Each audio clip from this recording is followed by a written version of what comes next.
प्रत्याशी ने विधायक के समर्थकों पर अपहरण और मारपीट का आरोप लगाते हुए थाने में रिपोर्ट दर्ज कराई।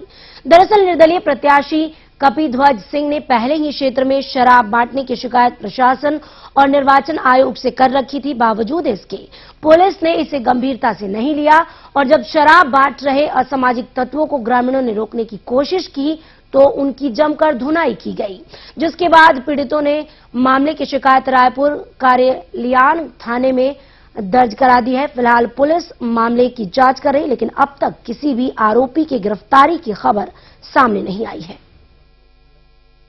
बट रही थी जिसको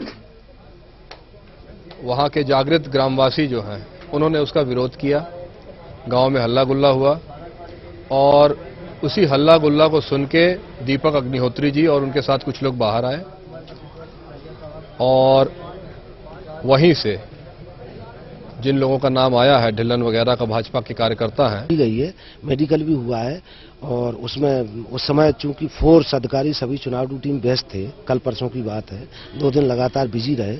अब आज ही हमने थाना प्रभारी को कहा है तत्काल पूरी जांच कंप्लीट करके कार्रवाई करें। चुनाव आयोग की तमाम कोशिशों और पुलिस के साथ साथ अर्धसैनिक बलों की टुकड़ियों की तैनाती के बावजूद भी मध्य प्रदेश विधानसभा चुनाव में असामाजिक तत्वों ने जमकर उत्पात मचाया।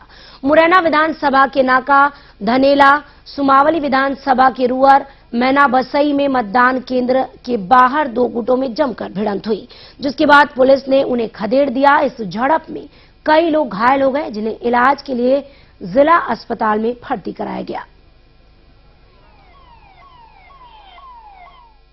हुआ है बाकी चुनाव पेटी के बारे में, चुनाव के बारे में कुछ से इकट्ठा हुआ है। अच्छा, कितने लोग घायल हो गए? 5 लोग। क्या पथरा हुआ है? गोली पत्थर गोली सब। वहीं सुमावली घटना में मारे गए कांग्रेस के नेता का शव पोस्टमार्टम के बाद उनके परिजनों को सौंप दिया गया। इस घटना के बाद से ही इलाके के होटल और बाजार की लगभग सभी दुकानें बंद कर दी गई हैं। वहीं तनावपूर्ण स्थिति से निपटने के लिए मुरैना शहर के प्रमुख बाजारों में बड़ी संख्या में पुलिस बल तैनात किए गए हैं। साथ ही आगरा मुंबई राष्ट्रीय राजमार्ग की बात करें तो वहां भी कड़ी सुरक्षा बरती गई है और धौलपुर से मुरैना आने वाले रास्ते को पिनहट की ओर मोड़ दिया गया है। भूरा सिंह का अंतिम संस्कार उनके पैतृक गांव नायकपुर में किया गया। कांग्रेस नेता की अंत्येष्टि में पूर्व मुख्यमंत्री दिग्विजय सिंह के शामिल होने की भी खबर सामने आ रही है। पुलिस व्यवस्था लगाई गई है और पेट्रोल जितने यहाँ पे मार्केट एरिया में है हर जगह पॉइंट्स पे जो है बल लगाया गया है और रिजर्व बल भी रखा गया है। कंट्रोल रूम में रिजर्व बल है, पुलिस लाइन रिजर्व बल है। किसी प्रकार की घबराने की जरूरत नहीं है। जो भी व्यवस्था इसी प्रकार की कानून व्यवस्था निर्मित होती है तो उसको हम अच्छी तरह से झेलने के लिए तैयार हैं। छतरपुर में चुनाव भले ही शांतिपूर्ण तरीके से हो गया हो, लेकिन बिजावर विधानसभा के बठेली गांव में चुनावी रंजिश के चलते दबंगों ने राष्ट्रीय समानता दल के समर्थकों से जमकर मारपीट की, जिसके बाद कई लोग गंभीर रूप से घायल हो गए, जिन्हें जिला अस्पताल के ट्रामा वार्ड में भर्ती कराया गया है।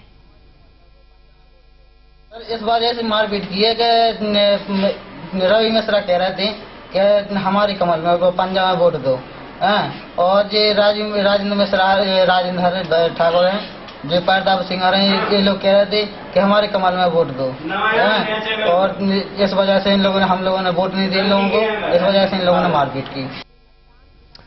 मध्य प्रदेश में 25 नवंबर को मतदान के बाद छतरपुर जिले की 6 विधानसभा सीट पर कल हुए मतदान के बाद ईवीएम मशीन को स्ट्रांग रूम में सील कर दिया गया है।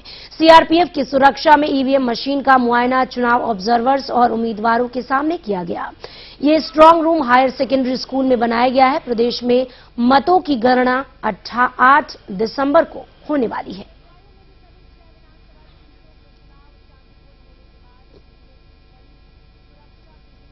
उधर ग्वालियर में भी सभी 6 विधानसभा सीटों के चुनाव शांतिपूर्ण होने के बाद ईवीएम की कड़ी सुरक्षा के बीच एमएलबी कॉलेज में रख दिया गया है। जिला निर्वाचन अधिकारी पी नरहरि ने मशीनों की सुरक्षा का जायजा लिया। उन्होंने कहा कि 8 दिसंबर को काउंटिंग से पहले तक राज्य सरकार और केंद्र सरकार की निगरानी में इन मशीनों को रखा गया है।